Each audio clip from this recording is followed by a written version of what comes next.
आता ही जी भाषा आहे मातृभाषा ही आपल्यासाठी का महत्वाची आहे तर भाषा हे पोरांच्या मेंदूच्या विकसनाचं एकमेव माध्यम आहे. म्हणजे पोरग जर पहिलीपासून 10वी पर्यंत मातृभाषेतून शिकले नाही तर त्याची 12,000 शब्दांची मर्यादा संपते. म्हणजे मोटराचे सर येल्लूर मधून बैलगाडी गेली जाताना 467 शब्द घेऊन गेली आणि एक मोबाईल 251 शब्द घेऊन आला. मिस्कॉल या शब्दाला अजून पर्यायी मराठी शब्द आम्ही देऊ शकलो. म्हणजे जेव्हा तुमच्या गावातून एक साधन जातं तेव्हा तुमची भाषाही घेऊन जातं. त्यामुळे जगातले सगळे भाषातज्ञ काय म्हणतात की 1ली ते 10वी पर्यंत पोरग मातृभाषेतून शिकलं पाहिजे. त्याला घरातला आईचा बाबाचा भावाचा स्पर्श कळला पाहिजे जाणवला पाहिजे. आणि जर ते पोरग मातृभाषेतून शिकलं तर त्याची 12,000 शब्दांची मर्यादा वाढते. त्याच्या संकल्पना स्पष्ट होतात आणि पुढच्या आयुष्यामध्ये ते पोरग नीटनेटकं राहतं. आणि जर पोरग मातृभाषेतून शिकलं नाही तर त्या पोरग्याचं व्यक्तिमत्व दुभंगतं. म्हणजे इंग्रजी माध्यमात आणि विशेषतः सेमीमध्ये शिकलेल्या पोरांची अवस्था बघितली आणि त्यांना जर मोटराचे जर तुम्ही सांगितलं की बा 98 क्रमांकाचं चॅनेल लाव तर ते 98 म्हणून विचारतात. त्याला 98 कळत नाही.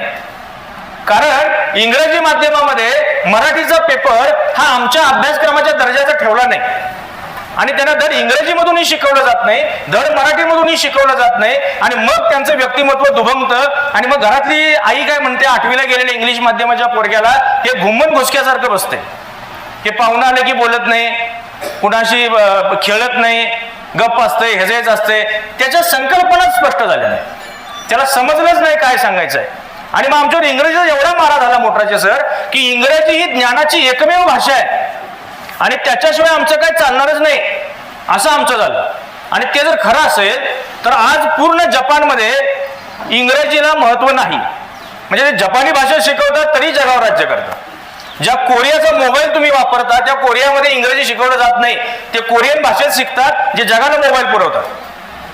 म्हणजे जेव्हा पोरगा आपल्या भाषेतून शिकतं तेव्हा त्याच्या करिअरच्या वाटा मोकळ्या होतात. मातृभाषेतून त्याच्या संकल्पना स्पष्ट होतात.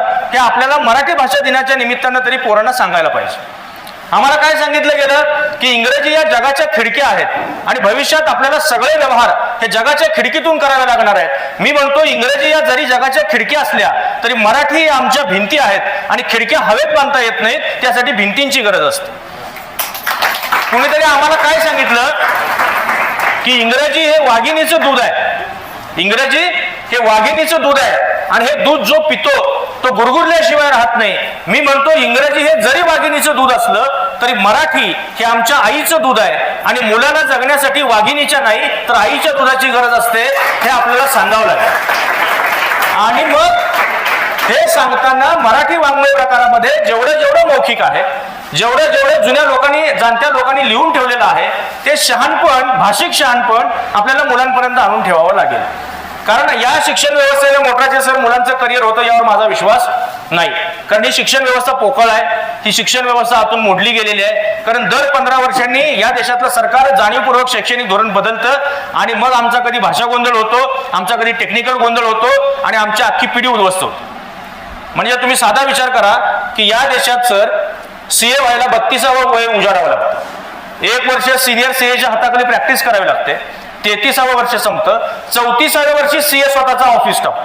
म्हणजे या देशात सीए होऊन पैसे मिळवायला वयाचं 34वं वर्ष उजाडावं लागतं आणि 10वी नापास असणाऱ्या धीरूभाई अंबानीच्या हाताखाली 937 सीए काम करतो. प्रश्न काय आहे की शिक्षणाने तुम्हाला शहाणपण दिलं काय हा खूप महत्वाचा प्रश्न. हे समजलं पाहिजे. म्हणजे PhD झालेला प्राध्यापक तासिका तत्वावर बेळगावच्या महाविद्यालयात 6,000वर काम करतो आणि त्याचा 4थी नापास असणारा क्लासमेट येल्लूरमध्ये पानपट्टी टाकून महिन्याला 22,000 रुपये मिळवतो. प्रश्न असा आहे की तुमच्या शिक्षणाने तुमची पोटं भरली काय हा खूप महत्वाचा प्रश्न. आणि जर ती भरली नाहीत मग आम्ही मराठी शिक्षक काय म्हणतात की इंग्रजी माध्यमांमध्ये खूप सोयी सुविधा आहेत. इंग्रजी माध्यमांमध्ये पायाभूत सुविधा आहे तिथं चांगले शिक्षण आहे तिथं आमची मराठी शाळा टिकणार नाही. 5 स्टार हॉटेलच्या दारात चहाचा गाडा टाकणाऱ्यानं माझ्याकडे चहा प्यायला गिराक येईल का नाही याचा विचार करण्यापेक्षा चहात दूध जास्त वापरावं चहा क्वालिटी करावं. लोक 5 स्टार ऐवजी चहाच्या गाड्यात चहा पितात. हा अनुभव आहे. त्यामुळे मराठी शिक्षकांनी आता इंग्रजी माध्यमानं काय झालं मोटराचे सर एक गावागावातलं वातावरण आहे. एक 3-4 वर्षाचं पोरगं झालं चुकून मामा विमा किंवा कोण पाहुणा घरात आला तर आईच म्हणते की बाळ ते गाणं म्हण. मध्ये पोरग Johnny Johnny yes papa eating sugar no पप्पा टेलिंग लाईज नो पप्पा आणि ओपनर माउथ हा म्हटलं की माझ्या पोराला इंग्रजी यायला लागलं. एकाच मानसिकतेतून पोराला आम्ही शाळेत घालतो आणि आम्ही इंग्रजी माध्यमातून असे डॉक्टर जन्माला घालतो की operation is success but patient is dead. भुईमुगाच्या शेंगा वेगळ्या लागतात की जमिनीच्या खाली लागतात असे अक्कल नसणारे कृषी तज्ञ याच माध्यमाची पैदास आहे. त्यामुळे आपण हे समजून घेतलं पाहिजे की शेजारचा बंड्या डॉक्टर झाला म्हणजे माझंही पोरग डॉक्टर झालं पाहिजे असं जर आपण म्हणत असू तर त्या पोराची मूलभूत गरज काय आहे. ते पोरग खरंच इंग्रजी भाषेमधून शिकू शकतंय का ते पोरग मातृभाषेतून शिकू शकतंय हे आपल्याला तपासावं लागेल.